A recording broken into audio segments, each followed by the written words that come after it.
avant la fin de cette émission, vos recettes pour la paix. Les Ivoiriens ont également des besoins d'emploi et il y en a encore beaucoup qui sont en proie à la pauvreté.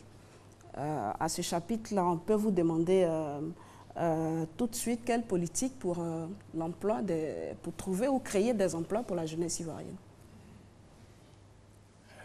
Je suis venu d'une réunion avec des associations de la jeunesse pour atterrir sur votre plateau. Et là-dessus, j'ai une proposition concrète.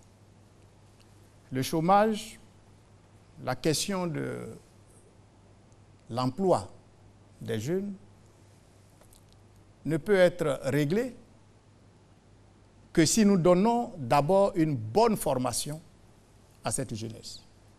Pour moi, c'est fondamental. J'y travaillerai. Ensuite, pour les jeunes qui ont fini, qui ont leur diplôme et qui cherchent de l'emploi, à quels problèmes sont-ils confrontés? On leur demande de l'expérience. Comment celui qui n'a jamais eu un premier emploi peut avoir de l'expérience? Donc là-dessus, nous voulons proposer un contrat social aux entreprises qui l'accepteraient. Ces entreprises-là, on leur ferait des aménagements fiscaux pour qu'ils acceptent donc d'embaucher ces jeunes diplômés. Alors, votre projet prévoit la création d'1,5 million emplois. Tous ces jeunes, c'est dans les entreprises où vous comptez les insérer? Non, madame.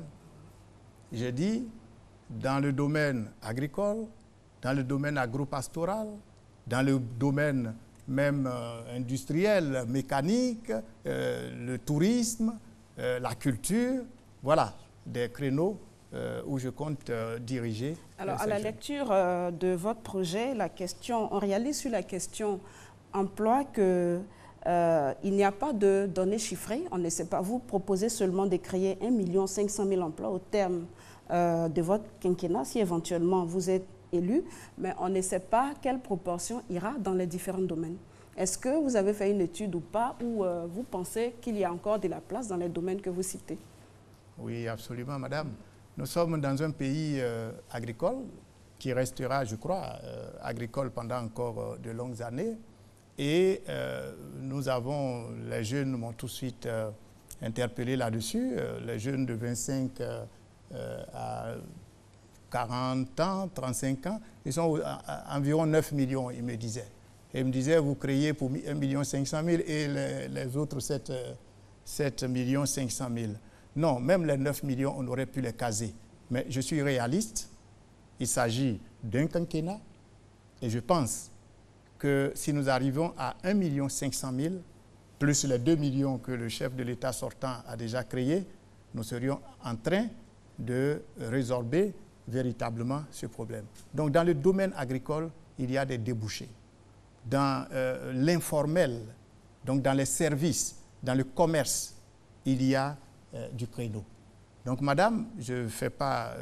Dans le commerce, dans les services ou dans l'informel, c'est quand même surprenant, insérer des jeunes dans l'informel.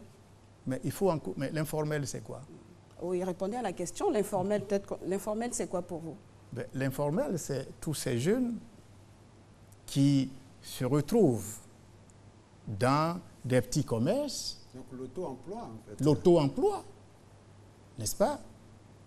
Moi, je veux encourager à la création d'emplois par les jeunes eux-mêmes, à l'entrepreneuriat des jeunes. Mais pas dans le secteur informel, sinon l'État n'en tirera pas grand profit. Enfin, moi, je ne sais pas. Laissez-moi répondre à cette question. Ouais. Non.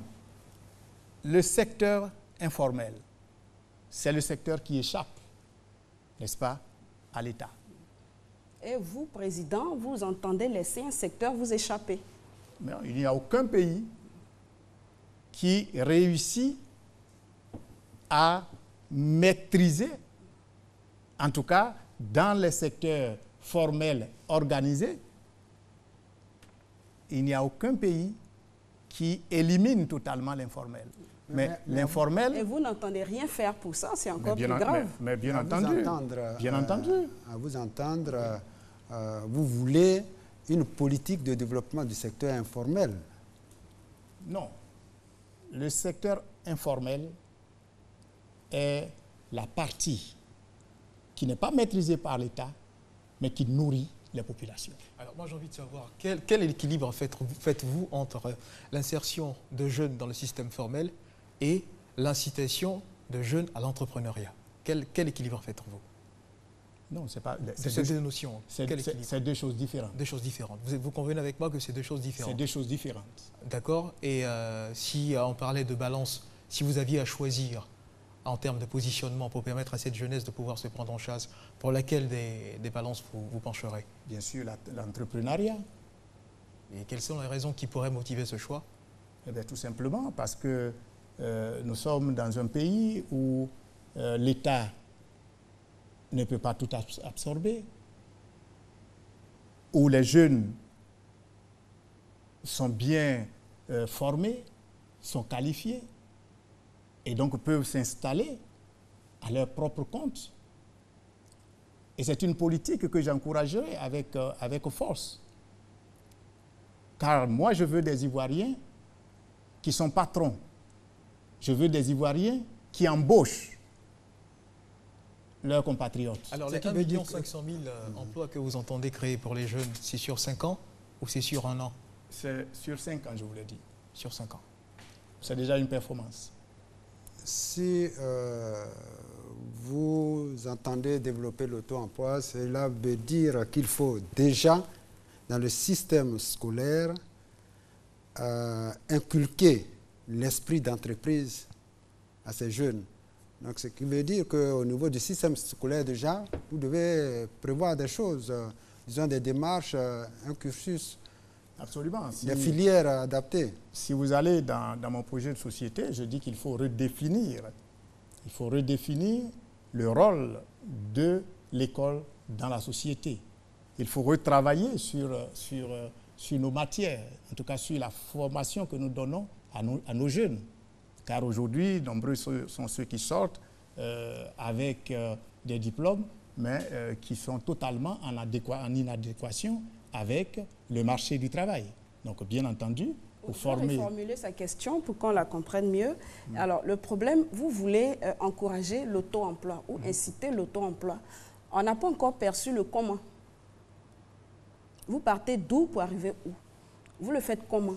Oh, mais enfin, madame, vous êtes bien décidée à m'embarrasser, mais non, vous n'y réussirez, vous ne réussirez pas. Non, vous êtes là pour convaincre les Ivoiriens sur les recettes que vous leur apportez. Oui. Et notre rôle est de vous demander comment vous comptez le faire. C'est simplement ce qu'on fait, sans plus. Si vous lisez mon projet, je dis que nous allons faire en sorte que dans les matières que nous enseignons, ces matières insistent sur la qualification de nos étudiants, de nos apprenants, pour qu'ils s'établissent à leur propre compte en sortant.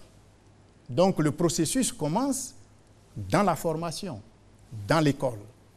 Voilà comment je pars, madame. D'accord. Et après l'école? Après l'école, il faut aider ces jeunes à s'installer. Et c'est pour ça que toujours dans mon projet, je prévois des fonds pour aider ces jeunes à s'installer. Voilà, je vous comprends mieux à présent. Après la formation, on met sur pied un fonds qui aide les jeunes à s'installer. Exactement. Merci. Merci, je voudrais madame. tout juste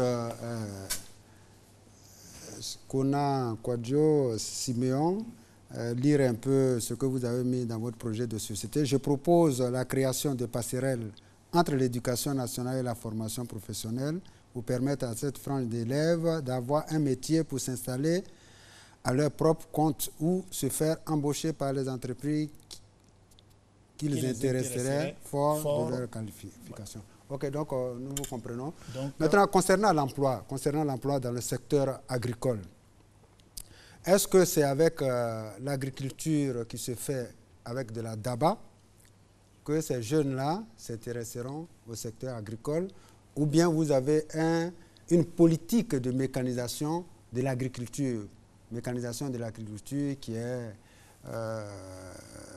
fait date. On en parle toujours, mais ce n'est pas toujours évident. Alors avec vous, est-ce qu'on va arriver à la mécanisation agricole pour que ce soit un secteur qui attire beaucoup de jeunes? La mécanisation de l'agriculture était un rêve cher du président Félix Houphouët-Boigny.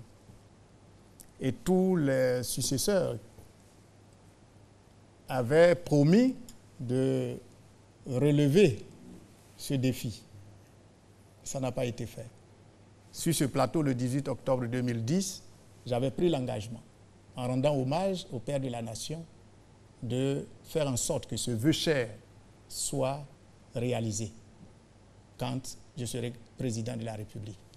Eh bien aujourd'hui, si nous voulons effectivement intéresser nos jeunes à l'agriculture, nous ne pouvons pas le faire avec la DABA.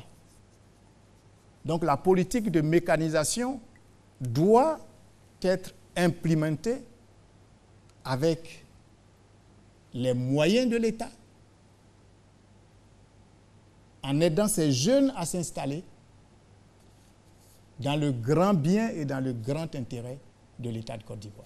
Il faut mécaniser. Nous parlions à l'instant d'éducation. Permettez-moi de revenir sur cet aspect qui est fort important pour le développement d'une nation. On le sait, une nation développée repose d'abord sur son éducation. Alors, votre projet de convoquer les états généraux de l'école, justement, parlons-en. Avant d'arriver à l'éducation, permettez-moi, il y a aussi dans le chapitre qu'on va terminer tout à l'heure, le volet lutte contre la pauvreté. Et en Côte d'Ivoire et dans bien des pays africains, on a pour habitude de dire que la pauvreté a un visage féminin, pour dire que la pauvreté, ce fléau, donc frappe de plus en plus les femmes. Est-ce que vous êtes de cet avis et pour vous, cela est dû à quoi? Je suis de cet avis, c'est un constat que tout le monde fait. Cela est dû à quoi? Cela est dû, je pense, à la formation. Et je pense qu'il faut faire en sorte que la formation,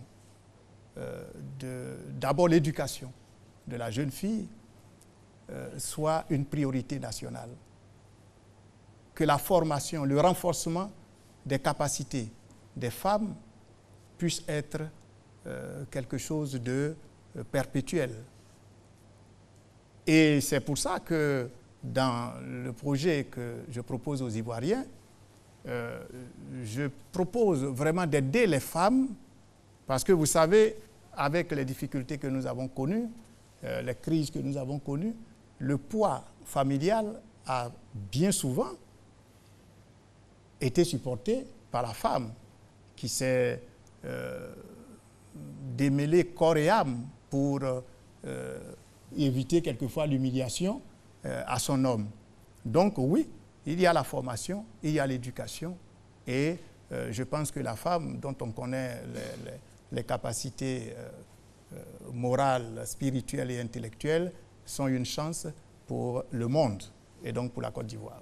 D'accord. Alors, je vais revenir encore à comment la formation des femmes et l'encouragement des femmes à la formation, comment vous comptez les réussir? Peut-être en créant des lycées professionnels, des lycées de jeunes filles, ou quelle sera votre solution? Sinon, vos recettes dans ce... D'abord, on parle de plus en plus d'éducation pour tous. Il faut déjà veiller à ce que la petite fille soit scolarisée.